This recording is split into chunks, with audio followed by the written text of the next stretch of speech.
तो नमस्कार दोस्तों, जैसा कि उस दिन क्लास ऑब्जेक्टिव और सब्जेक्टिव हो चुका था, इसमें लघु उत्तरीय प्रश्न नहीं हुआ था, अति लघु उत्तरीय हो चुका था। ये 4 प्रश्न हो गए थे, 5वां भी हो गया था और हम आज की क्लास में आगे की ओर पढ़ेंगे।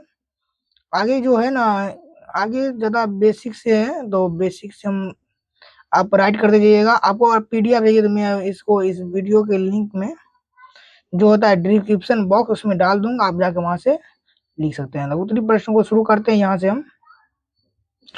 तो लघु उत्तरीय प्रश्न जो है ये रूसी क्रांति के किन्हीं 2 कारणों को वर्णन करिए। वेरी वेरी इंपॉर्टेंट है, इसको आप राइट कर लीजिए, वो अच्छा है, क्योंकि ये बार-बार एग्जाम में आते हैं और बार-बार आने का मतलब यही है कि ये क्वेश्चन बहुत अच्छा क्वेश्चन है जो बार-बार आते हैं। तो देखिए, सबसे पहले हम इस प्रश्न को पढ़ते हैं। रूसी क्रांति के किन्हीं 2 कारणों का वर्णन करें। रूसी क्रांति का 2 कारणों का जो वर्णन का बात में किया गया है, तो आंसर में हम लिखेंगे रूसी क्रांति के 2 कारण मुख्य कारण थे। रूसी क्रांति के 2 मुख्यतः कारण थे। पहला जो थे, रूस में जार का निरंकुश शासन था और जनता को राजनीतिक अधिकार नहीं थे। रूस में जार का निरंकुश शासक था और जनता को राजनीतिक अधिकार नहीं थे। दूसरा है कि किसान मजदूर बहुत गरीब थे तथा उनका जीवन कठिन था। किसान मजदूर बहुत गरीब था, उनका जीवन कठिन था। ये आपका आंसर हो गया 1 नंबर का। दूसरा है 2 नंबर, रूसीकरण रूसीकरण की नीति हेतु कहाँ तक उत्तरदायी थी।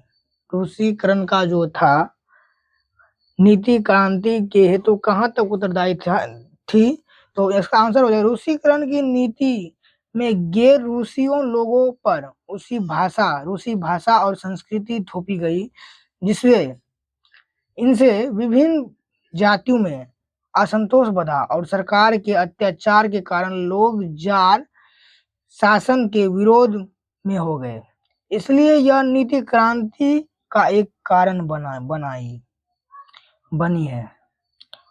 ये भी हो गया। अगला प्रश्न पढ़ते हैं। अगला प्रश्न क्या है, तो अगला प्रश्न ये रहा, आपके सामने है। अगला प्रश्न देखिए क्या है। अगला प्रश्न, समाजवाद एक नई आर्थिक एवं सामाजिक व्यवस्था थी, कैसे। समाजवाद एक नई आर्थिक एवं सामाजिक व्यवस्था थी, कैसे। इसका आंसर देखिए, समाजवाद में निजी संपत्ति कम करने के उत्पादन के साधनों पर राज्य का नियंत्रण होता है। समाजवाद में निजी संपत्ति को कम करने उत्पादन संसाधनों पर राज्य का नियंत्रण होता है। इसमें सभी लोगों को समान एक अधिकार देने और अमीर गरीब के अंतर में कम करने का प्रयास किया गया है। इसलिए यह एक नई आर्थिक एवं समाज व्यवस्था थी। अगला प्रश्न क्या है, नई आर्थिक नीति मार्क्सवादी सिद्धांतों के साथ समझौता था, कैसे। नई आर्थिक नीति मार्क्सवादी सिद्धांतों के साथ समझौता था, कैसे। इसका आंसर है, नई आर्थिक नीति में लेनिन ने किसान और छोटे व्यापारियों को कुछ निजी व्यापार करने की अनुमति दी। यह पूरी तरह समाजवादी व्यवस्था नहीं थी, इसलिए इसे मार्क्सवादी सिद्धांतों के साथ एक प्रकार का समझौता माना गया।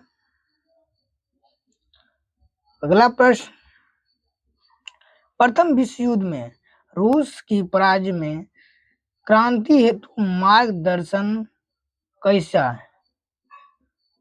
मतलब प्रथम विश्व युद्ध में रूस की जो हार हुई थी, क्रांति हेतु मार्ग का प्रश्न कैसे किया, कैसे। तो इसका आंसर है, युद्ध में रूस की लगातार हार हुई, सैनिक की भारी संख्या में मृत्यु हुई, देश में भोजन तथा वस्तु की कमी हो गई, महंगाई और बेरोजगारी बढ़ी, जनता का जार शासन में विश्वास उठ गया। इसमें